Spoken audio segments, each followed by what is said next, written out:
Hello friends, welcome to Hyderabadi రుచులు. ఈరోజు మనం వినాయక చవితి స్పెషల్ ఉండ్రాళ్ళ పాయసం తయారు చేయడం చూద్దాము. వినాయకుడికి ఇష్టం కదా ఉండ్రాళ్ళు అంటే. టేస్టీ ఉండ్రాళ్ళ పాయసం ఈజీగా తయారు చేసుకుందాము. ఉండ్రాళ్ళ పాయసం చేయడానికి నేను ఇక్కడ గోధుమ పిండి 1 కప్ తీసుకుంటున్నాను. బెల్లం 1 కప్ కన్నా ఎక్కువే పడుతుంది. మనం గోధుమ పిండి 1 కప్ తీసుకున్నాం కదా, బెల్లం మాత్రం కొంచెం ఎక్కువే పడుతుంది 1 కప్ కన్నా. అంటే మీ టేస్ట్ని బట్టి ఎక్కువ తక్కువ వేసుకోవచ్చు. బియ్యం పిండి 1/2 కప్ అయితే సరిపోతుంది. ముందుగా ఉండ్రాళ్ళకి పిండి ప్రిపేర్ చేసుకుందాము. ఒక మిక్సింగ్ బౌల్లో 1 కప్ గోధుమ పిండి వేసుకోవాలి. దాంట్లో చిటికెడు సాల్ట్ వేసుకోవాలి. చిటికెడు అంటే చిటికెడే, చాలా తక్కువ సాల్ట్ వేసుకోవాలి. 2 టేబుల్ స్పూన్స్ షుగర్ వేసుకోవాలి.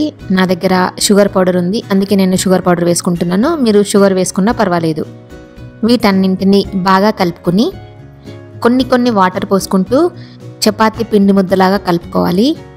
బాగా కలుపుకోవాలి. అంటే చపాతీ పిండి ముద్ద కన్నా కొంచెం గట్టిగానే ఉండాలి. ఎంత గట్టిగా ఉంటే మనకి ఉండ్రాళ్ళు అంత బాగా వస్తాయి. పిండి ముద్ద ప్రిపేర్ అయిపోయింది కదా, ఇప్పుడు మనం ఉండ్రాలు ప్రిపేర్ చేసుకుందాము.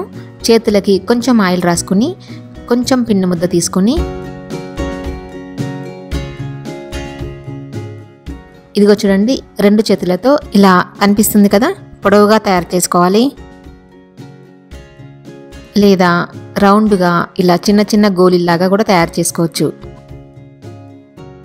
ఒక బౌల్లో కింద కొంచెం పొడిపిండి వేసి మనం తయారు చేసుకున్న ఈ ఉండ్రాలని ఈ పొడిపిండిలో వేసుకోవాలి. అంటే ఇలా పొడిపిండిలో వేసుకోవడం వల్ల ఒకదానికొకటి అతుక్కోకుండా ఉంటుంది. ఇలా వేసుకుని ఒక లేయర్ అయిన తర్వాత మళ్ళీ కొంచెం పొడిపిండి వేసుకుని మళ్ళీ ఉండ్రాలు వేసుకుని ఇలా మొత్తం అన్నింటినీ తయారు చేసి పెట్టుకోవాలి. ముందుగా మనం డ్రై ఫ్రూట్స్ వేయించుకుందాము. మనకు కావాల్సిన డ్రై ఫ్రూట్స్ ఏవైనా వేయించుకోవచ్చు. ఒక ప్యాన్లో 2 టేబుల్ స్పూన్స్ నెయ్యి వేసుకొని వేడి చేసుకోవాలి. దాంట్లో నేనైతే ఇక్కడ కొన్ని జీడిపప్పు వేసుకున్నాను.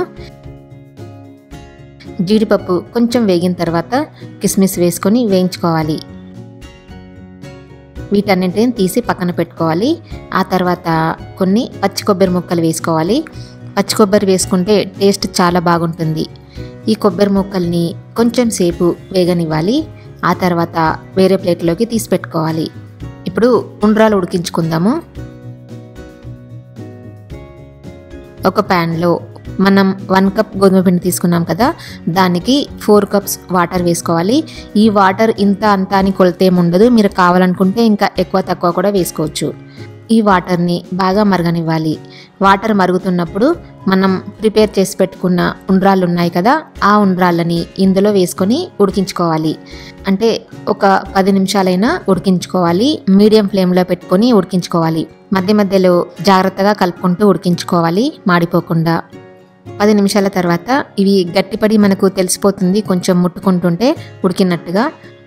అప్పుడు దీంట్లో 1.5 కప్ బెల్లం వేసుకోవాలి. కావాలనుకుంటే కొంచెం షుగర్ కూడా వేసుకోవచ్చు. ఈ బెల్లం ఎక్కువే పడుతుంది. మనం 1 కప్ గోధుమ పిండి తీసుకున్నాం కదా, 1.5 కప్ బెల్లం తురుము పడుతుంది. మీరు మీ టేస్ట్ని బట్టి ఇంకా కొంచెం ఎక్కువ కానీ తక్కువ కానీ వేసుకోవచ్చు. బెల్లంని కరిగే వరకు కలుపుకోవాలి. తర్వాత ఇంకో 2-3 నిమిషాలు ఉడికించుకోవాలి. పల్చగా కనిపిస్తుంది కదా, ఇది చిక్కబడ్డానికి. ఇందాక 1/2 కప్పు బియ్యం పిండి అని చెప్పాను కదా, ఆ పిండిలో కొన్ని వాటర్ వేసుకొని కలుపుకోవాలి.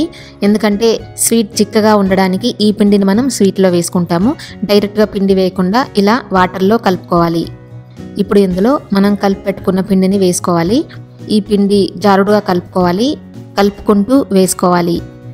2-3 నిమిషాలు మీడియం ఫ్లేమ్లో ఉడకనివ్వాలి. బియ్యం పిండి కూడా మన టేస్ట్ని బట్టి కొంచెం ఎక్కువ తక్కువ వేసుకోవచ్చు. ఎందుకంటే మనకి ఎక్కువ చిక్కగా కావాలి అంటే ఎక్కువ బియ్యం పిండి కలుపుకోవాలి. కొంచెం పల్చగా ఉండాలి మనకి పాయసం అనుకుంటే తక్కువ పిండి కలుపుకోవాలి. ఇప్పుడు దీంట్లో 1/2 టీ స్పూన్ ఇలాచీ పౌడర్ వేసుకొని కలుపుకోవాలి. మనం ఇందాక డ్రై ఫ్రూట్స్ వేయించుకున్నాం కదా, డ్రై ఫ్రూట్స్ వేయించుకోగా మిగిలిన నెయ్యిని ఇందులో వేసుకోవాలి.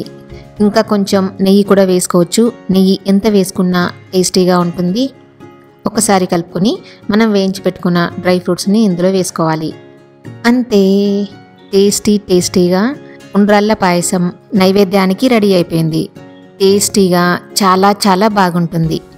మీరు కూడా ట్రై చేసి చెప్తారు కదా.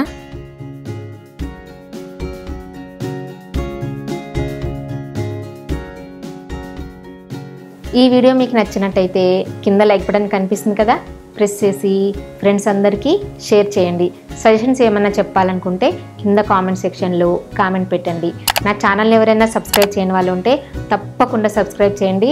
నా కొత్త వీడియో నోటిఫికేషన్స్ కోసం పక్కనున్న బెల్ బటన్ క్లిక్ చేయడం అస్సలు మర్చిపోవద్దు. Thank you for watching.